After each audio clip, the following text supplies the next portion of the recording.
Welcome to Conscious Eye, living in authentic connection and harmony with self, others, and the world. Featuring Ravi and Savitri.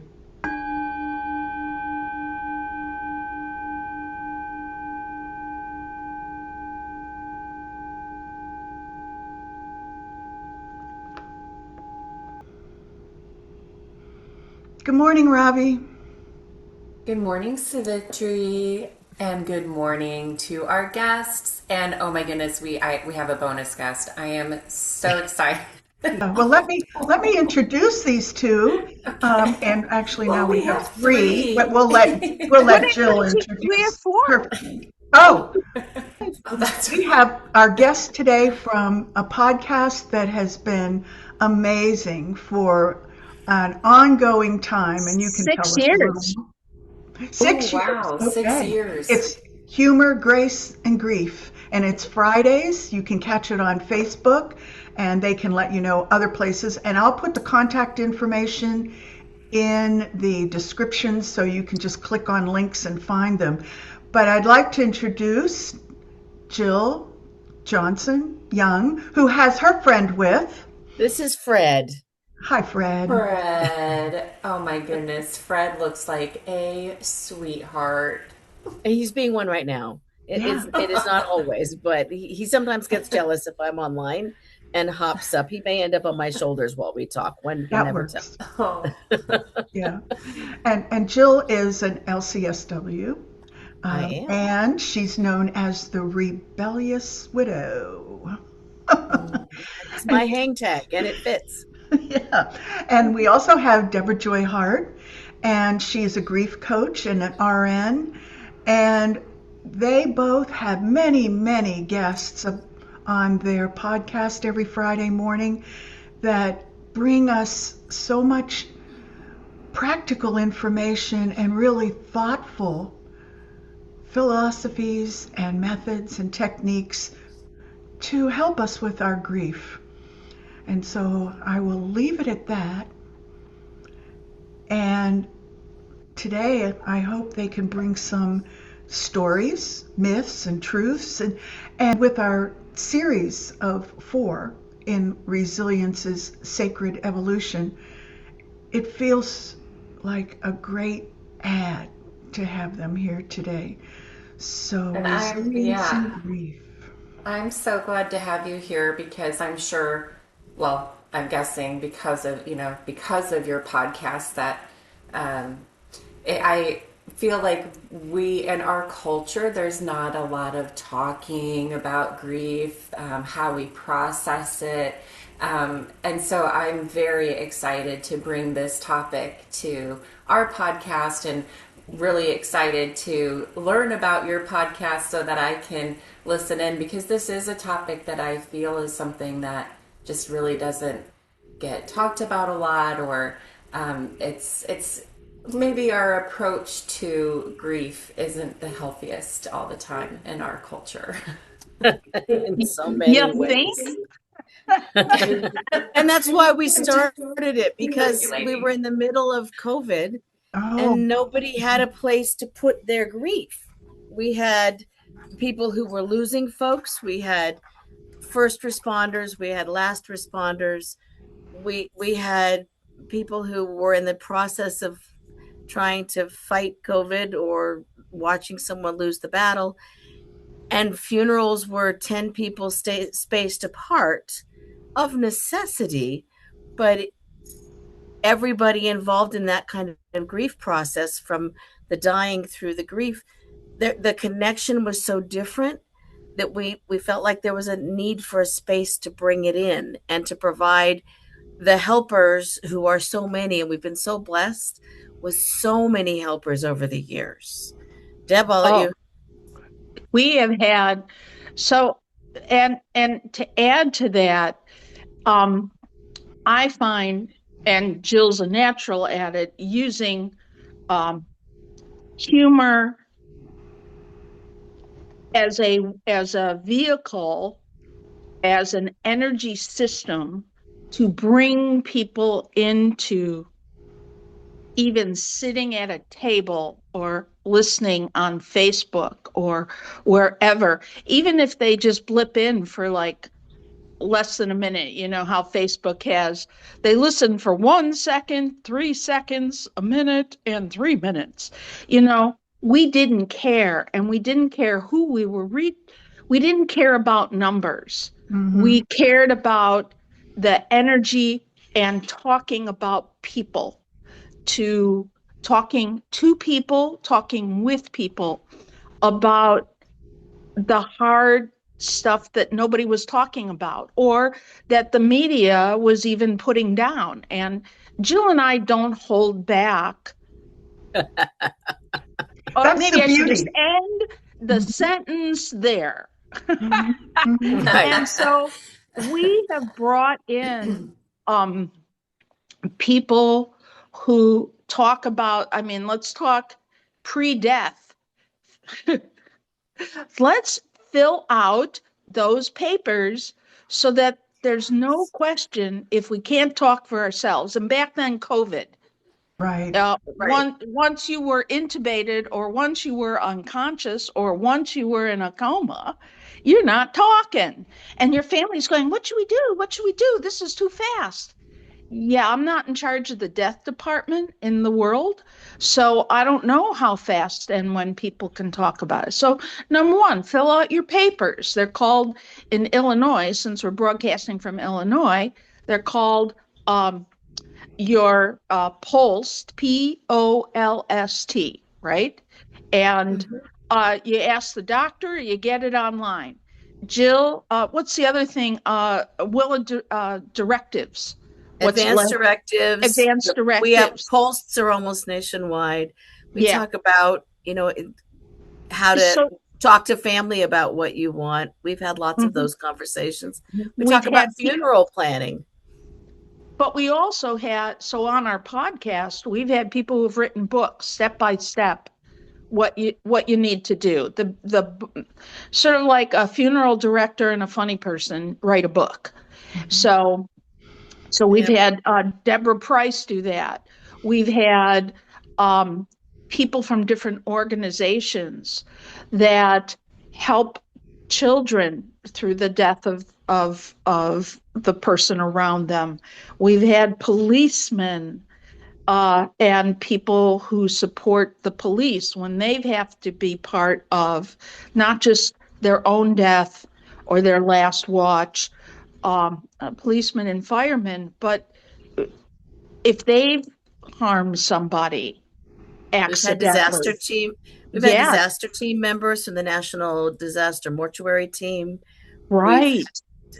Steve Leader, who was the head of the largest Jewish congregation in LA and has written multiple books and is just so easy to talk to about grief and loss. It's just been an amazing array of all of the helpers with all the perspectives.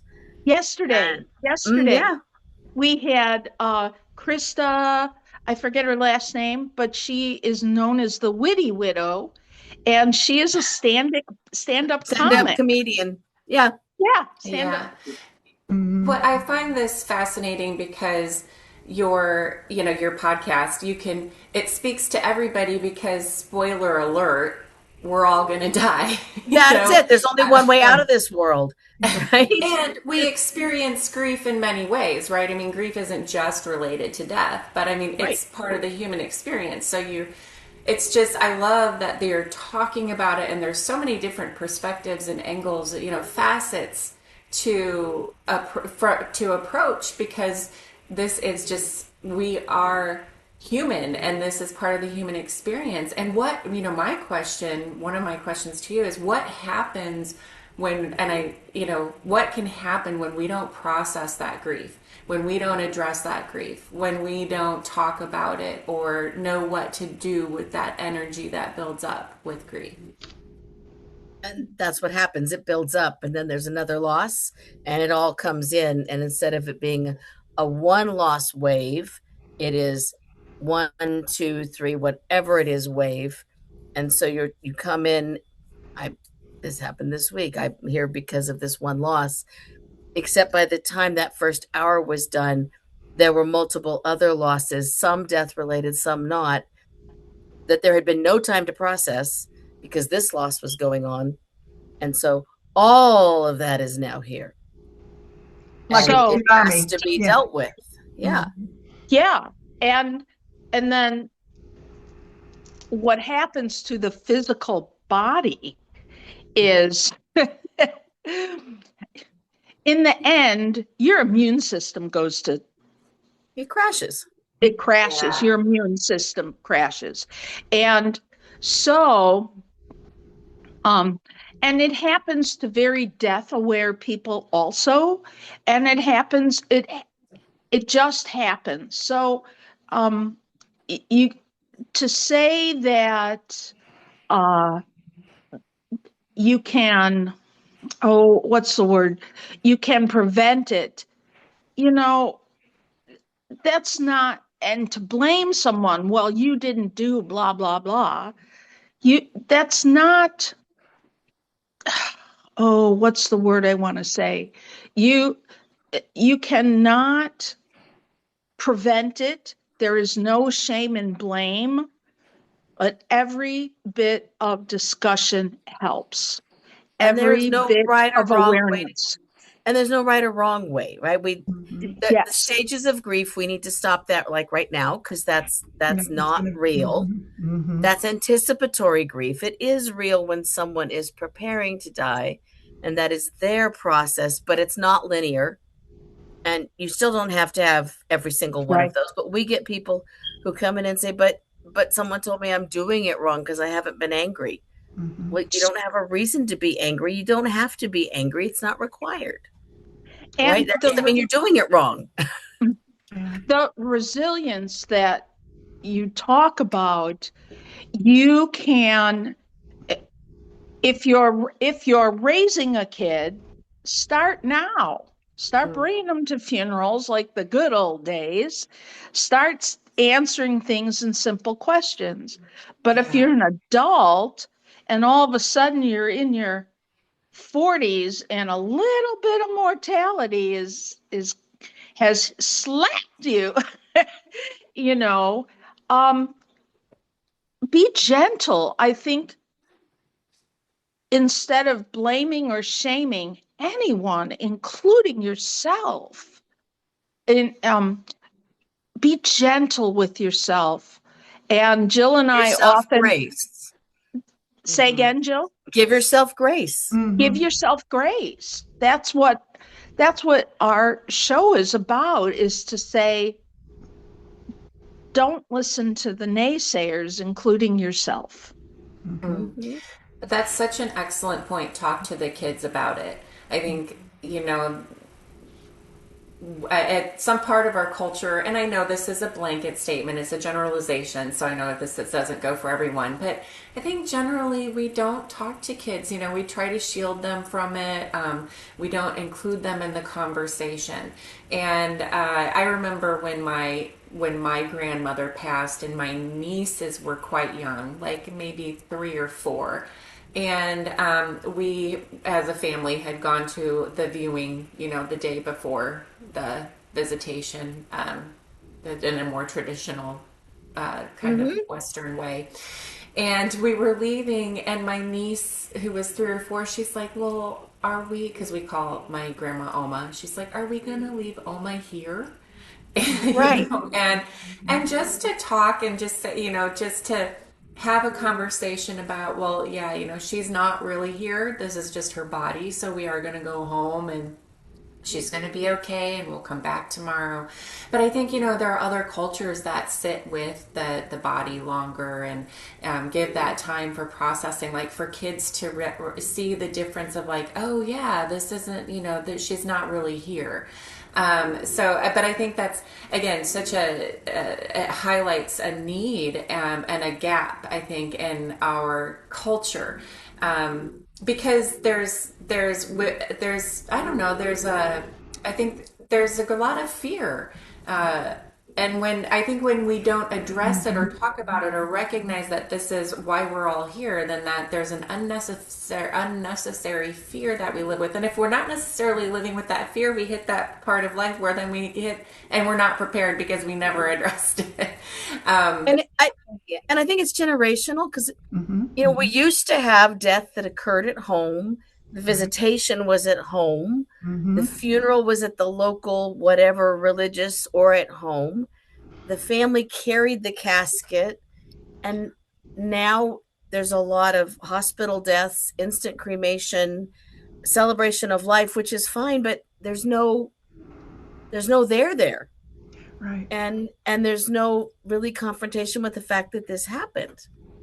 And I think you bring up a good point, because thinking about that, several hundred years ago, and in many cultures, the death is honored as a rebirth.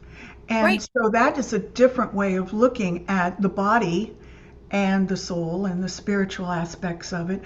And we have created kind of an off-limits place for the bodies called cemeteries, where they are walled in, gated in, and sometimes you need a passcode to get there. And so that gives us a different sense of how that looks. And so that concept of being part of the distribution of the body in a cremation sense, where you may have different religious or philosophical ways of doing that, setting the ashes on the water and sending off for the rebirth with candles, or the cremation that you mentioned can still be, I think, substantial. Oh yeah. The organization and the ritual around it brings people into that gap that you just described. And just a little bit of trivia I just found out. You know where you put your TV set? And it's usually called, I grew up knowing it as the front room or the living room, right? Everybody has a living room. Back then, it wasn't called the living room. It was called the death room, or because people weren't dying there. And that's where in all homes, you displayed your loved ones. And there is even an old time art piece where for small children, what they would do is put chairs together. And there's a famous painting where the undertaker is got his hand like this, and the child is laid out on 3 chairs. And that was where you presented the dead to be visited by the family or by the living. Yeah, isn't that interesting? It was called the death room, and then to the living room.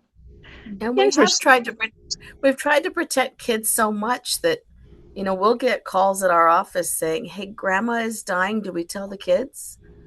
Well, are you going to tell them grandma just doesn't want to visit anymore? Or should we be honest about the fact that we reach end of life? There comes a time where doctors can't help anymore.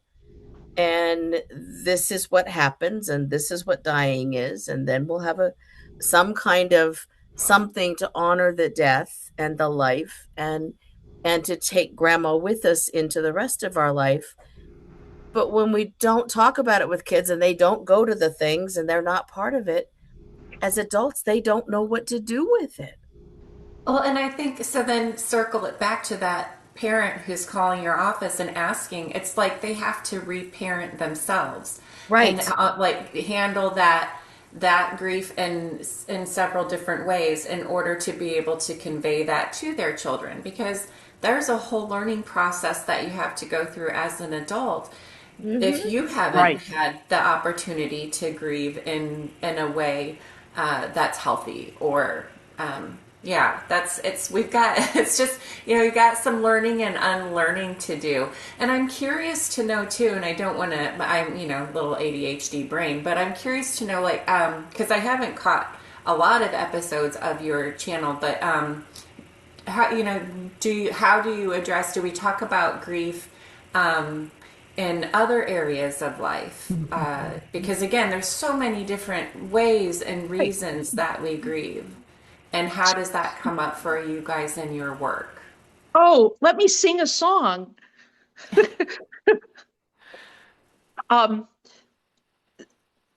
Estrangement is the way I want to sing love, like, or mix it with a musical. I'm sorry, I won't do that.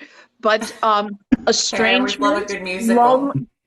estrangement, loneliness, um, what else is there? Relocation, Oh yeah, Relocation, yeah. retirement, new divorce, schools. uh, um, uh, oh wait, little kids, preschool, letting your kid go to preschool. That's a You big think one. those parents aren't grieving? They're like, and the kid, once they walk away, right, there's this big scene, and then, oh, they were so good today. And then you see the kid seeing the parent, and they burst into tears like, I'm okay, but you abandoned me. So, pet loss. We talk a lot about pet Yeah. loss. We talk a lot about um, all these other things. And because, as Jill was saying, it's grief upon grief about grief. And the body does not know the difference between, I mean, abandonment and estrangement. It's all abandonment, right?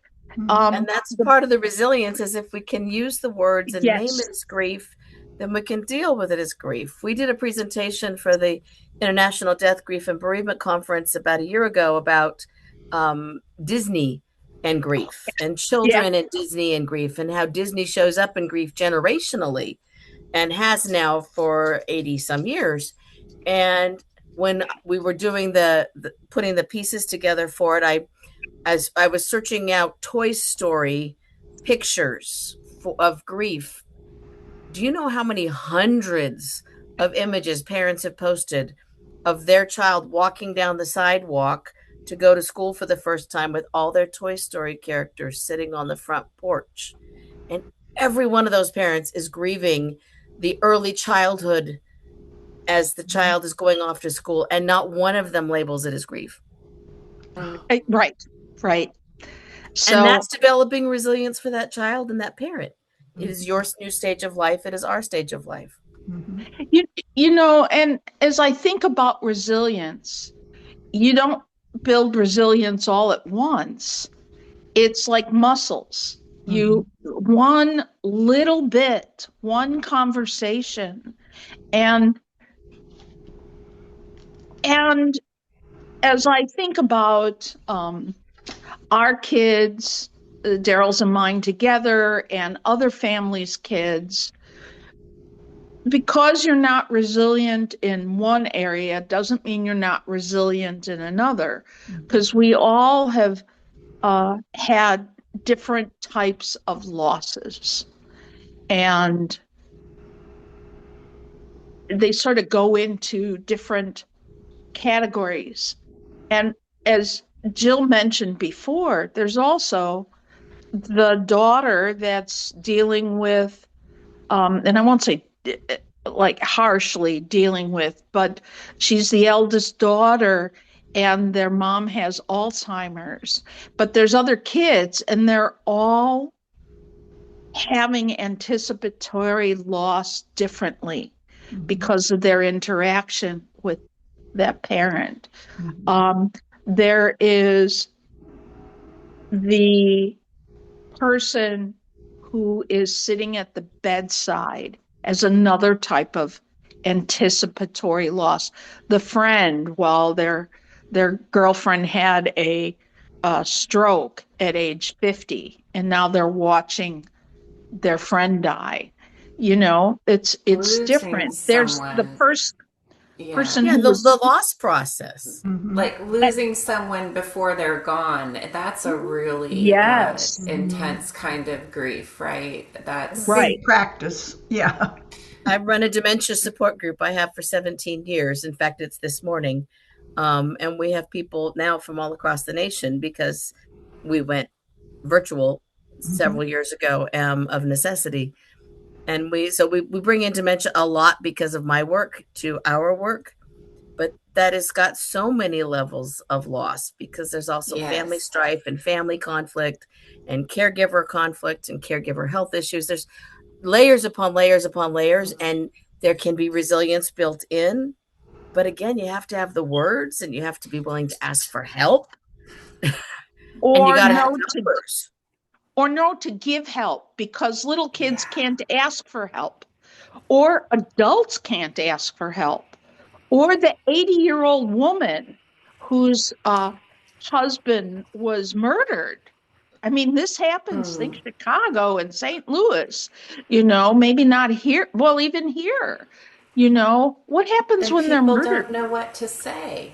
People don't know what to say, so they say nothing, and then Right. you're isolated and you're alone. And I feel like what you're saying, both of you, and Jill mentioned a couple times, like naming it, giving it a name, because I remember a family situation, and it was something I thought I was angry about, but I really had time to sit with it, and I just started sobbing, and I realized that what I was feeling was grief, but it took so long for me to realize that what I thought I was experiencing anger.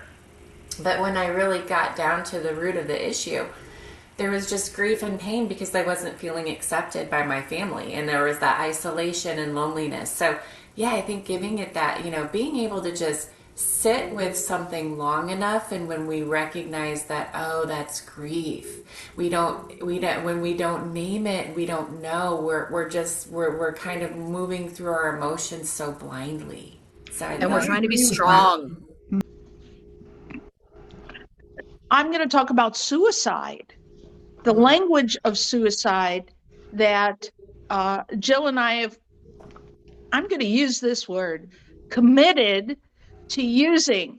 And we are committed to saying to others, people don't commit to suicide, because that takes shame with it, right? And there is a new language, once again, aiming to not shame or blame. And with death, or maybe just societal, it's become more, you shame and blame somebody else rather than accept or integrate Or and grieve. or grieve. And Jill and I both are very committed, that's where we're using the word committed, to reestablish a gentler, kinder, accepting of death is part of life. I'm glad you brought that in, because I've been thinking for the last few minutes about how we've had a focus on those that are experiencing the loss of something, someone, an event in their life, a phase, a transition.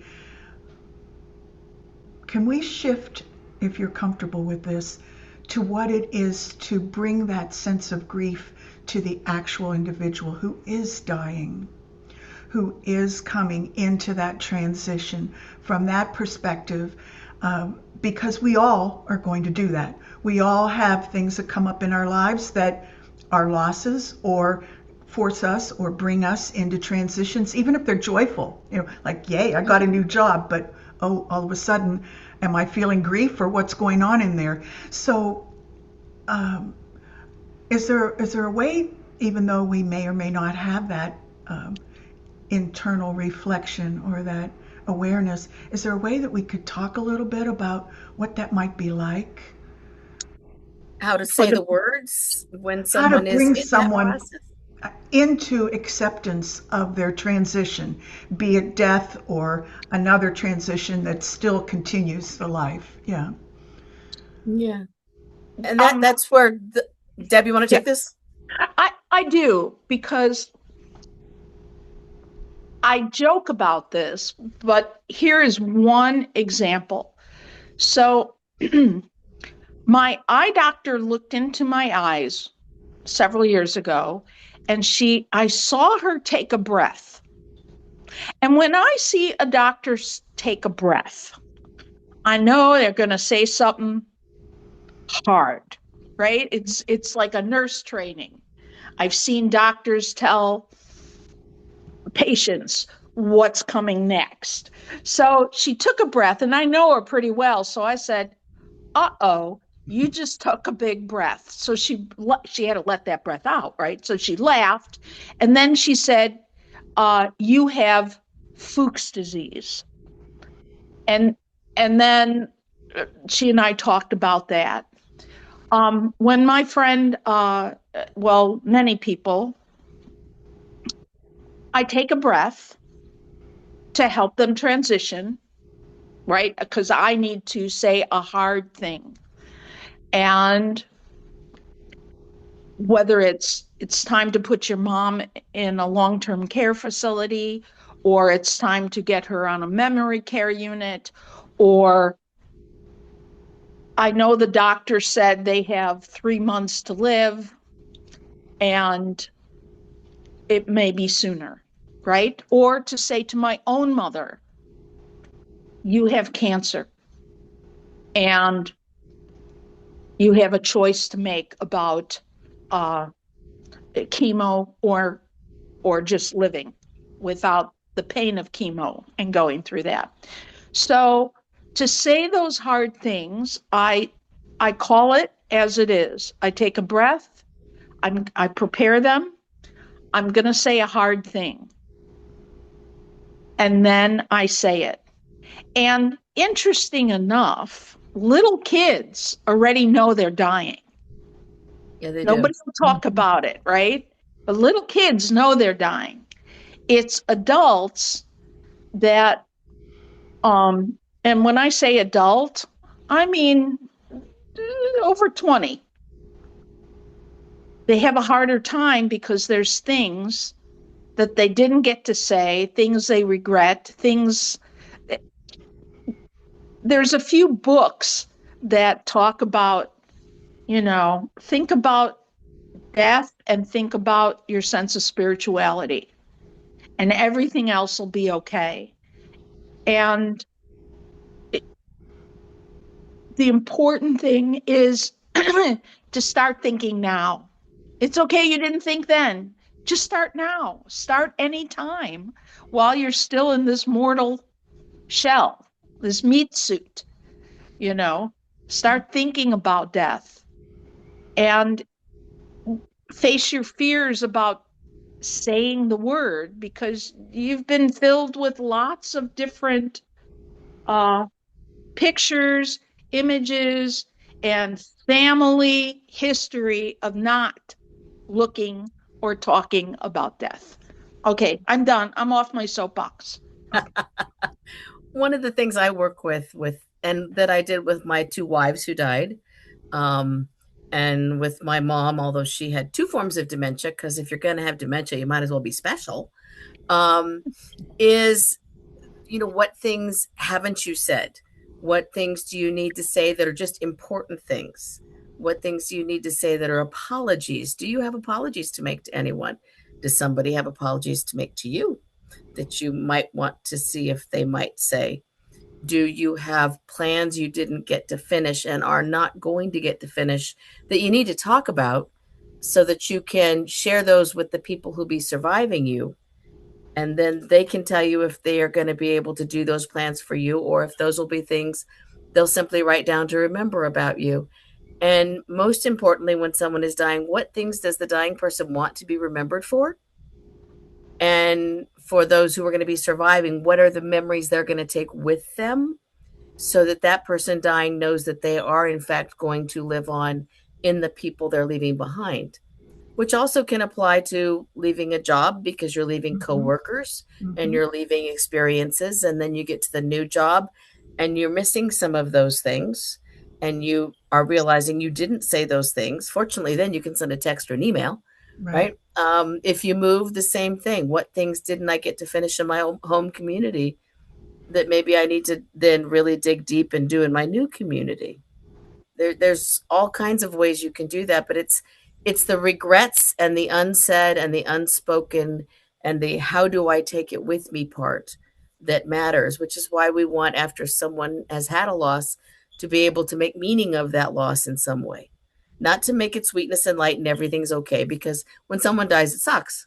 And if you're the dying person, it stinks because you don't get to do those things. My wives were 57 and 58 when they died. They missed half their lifetime. Right. So fortunately, the third wife was brave enough. And so now we're doing those things. So, you've got to be able to transition those plans. Yeah. I'm glad you brought that up, because there is a practice that we can come into by bringing our mindset, or our worldview, if you want to think of it that way, to the point of when a transition is imminent or actually occurring. You find yourself in some transition of some type, be it death or a job or a divorce or any kind of life change that can happen. There would be triggered, I would think, grief in some way. Some of it's going to be, let's say, a whole basket full of grief, and some of it's just going to be a little tiny snippet. And I love what the two of you bring every Friday morning, because it gives us the opportunity to come face to face with some of those ideas and some of those events in our lives, that if we're diligent about it and we really come into each of those in a way that we fully experience them and call it, like you said, call it grief. I mean, that's the missing link, right? Is that we have Use the words, like Ravi said, and she thought it was anger. Well, then she realized it was grief. So if we have an opportunity to really call it what it is, name it, and then go into it in a way that we begin to adjust and adapt and assimilate and experience it, it prepares us for maybe something a little bigger and more intense that happens later. Right. Yeah. And share it as well, because if you're experiencing it, somebody else will too. It is this is a universal experience. When my mom died, the next day I talked to my older sister who was in Chicago. She'd been there to say goodbye, but then she went home. So she wasn't there for the death. And I said, this makes you the matriarch now. And she's like, oh, hell no, that's you. I'm not taking that role. Like, I didn't know you could abdicate. That's not fair. And it turns out that is the role. So now I'm the sort of the leader of the pack. But it's that process. It's, you not only lose a person, you lose roles that you carry. Yeah. And then, especially in the loss of a parent, you become the carrier of the family history, the traditions, the beliefs, all the things. Yeah. And I'm sitting next to 4 cartons of pictures that I haven't gone through yet as well. There's all kinds of things that go on with that. But that's a major loss. And if anyone has had a parent, which whatever, if that's a birth parent, a foster parent, a step parent who raised you, the family dog who raised you, whoever it was, when they die, that loss goes, it's a universal loss. Mm-hmm. Mm-hmm. And the loss of roles. Wow. Yeah. It can, and it can be so ungrounding, or disorienting to lose someone, and that person who filled a role that, you maybe leaned on or, relied on, and it's gone. That can be so disorienting. Yeah. It's that thing that almost everybody feels after someone dies, which is, I just want to pick up the phone. Yeah. And now a lot of places are recycling old time phones, and they're calling wind talkers. Yeah. And wind phone, and you can just go and pick that up and imagine talking to your loved one. And true confession here that I'm sure Daryl and I both have in our cell phones, his mom's phone number from when she died in 2004, or whenever she died, 2006. And, that role thing is odd, because as the eldest in our family, when my mom died, this is weird. I'm the top of the food chain now. My mortality really hit, right? Yeah. That I'm next. And then the next part was my brother's children, whom I'm the aunt to, right? Am I a grandmother to them, or like, do I feel my mom, or am I an aunt? And he would never think like that, right? Being a younger child. But all of a sudden I'm like, am I this? You know, You're what do I recognizing do? all the universal loss that goes along with one loss. It opens up all the others and all the ways we can step into it and Yes. carry them through it, right? The resentment from other people or the confusion when you're trying to find your way in what role, unless they've been through it or they think that way, there's like a new family dynamic where they this happens when you have a blended family. You become a blended family, and your sibling has never been in a blended family. They've just had a nuclear family, and they don't understand if you present your confusion, right? Because it's a loss of role. You have to rethink how you're going, and there's some grief because you're not the child's parent, bio parent. And so then they say, well, you're still a family, so all the rules apply. And it doesn't. And it's the same way with when there's a loss of a matriarch or a child. If there's a child, am I still a parent? Yeah, And then that's you an have to, interesting comparison example. I think that's a good example of how it can be so disorienting and not sure, well, what is my role here and how do I fit into it and how do I adjust and adapt and then because that is a universal experience, everybody's experiencing that in their own unique way, and we can see how grief and the how as it's like chaos, and eventually that chaos has to somewhat settle, and how do we put those pieces together, and where do we put them, and how do they land, and who do we land with, and it's so complex. And I think that I'll definitely be tuning into your Fridays because this is such a great conversation to have, because there's a huge gap, and there's so many different facets to the topic of grief. So I'm just so grateful that you both are out there doing this work, and I'm excited to have discovered your podcast thanks to Savitri and to her relationship with you, Deb, and so I'm excited about that, and really got I'm me so thinking about the complexity of grief. It still surprises me that we're still having to talking about grief. Yeah. I've been doing this my entire career. I started out as the first social worker for our local AIDS project when we had HTLV3, not HIV. And then we didn't talk about grief.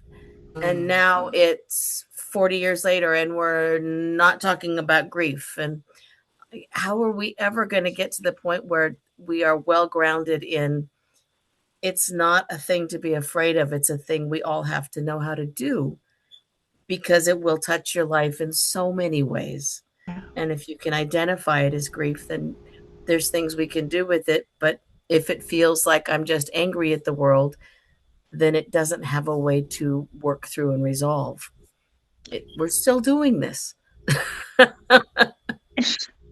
Well, your work, and you've got your work cut out for you. There's no end to it. And I hope that through continued conversation, this does become a more prevalent conversation, so that we can shift the collective narrative on not just how we approach grief, but how we live and how we die. How we walk through this life together, because I think when we really start talking about grief and loss in any capacity, it opens the door to compassion and understanding. And again, it's that very universal thing that we all experience in our own unique ways, but coming together to talk about it and hearing how other people experience it, I really hope that we can move the needle and really shift the collective understanding of what it is and how we deal with it and how we work with it and how we move through it. So I think the work you're doing is so sacred. I'd like to thank both of you for being available today, because this has been one that really has changed, I think, a lot of perspectives, and especially for me, thinking about naming it. Let's name it, and let's integrate the concepts of what that is with that word grief. It's not on the bad word list, but it acts like Not. Yeah. Well, and there's so much more. I mean, there's so much more to talk about. I hope that you will one day join us again. Yes. And We would love yes. to.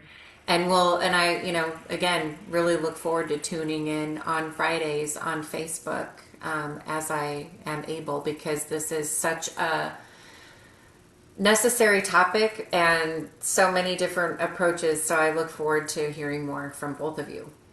Thank you Thank for having you. us. And it stays on the Facebook page. You can always find the old recordings. Oh, nice. Perfect. Yeah. Great. So I can go back and listen. Right. You can, Excellent. and I think after 4 weeks they start eliminating different ones. But I repost them. see, there you go. Perfect. That's Jill's on top of Perfect. it. Yeah. Try to be. Thank you for having us. I appreciate it. Thank you. And please Thank you so look in much the- for being here. look in the description. I'll have all the links where you can go and see at your local time when you can tune in on Facebook, and find them then in a library for at least 4 weeks until Jill reposts them. So thank you, everybody, for being here. Jill Johnson-Young and Debra Joy Hart from Humor, Grace, and And I have to say, thanks for doing the color combo. I don't know if you noticed. Oh, We've got isn't that cool the We've way got a that nice little worked? pattern going Yeah. I don't know on how here. that happened. Yeah. Yeah. Didn't right, even have to thanks. send a memo about the dress code. We all Appreciate coordinated. Thank But you. yeah, no, this was so fabulous. Thank you so much for being here. Satnam. Namaste. Way to go, everybody. Wow. Let me Wow. get the So recording on. yeah. That work?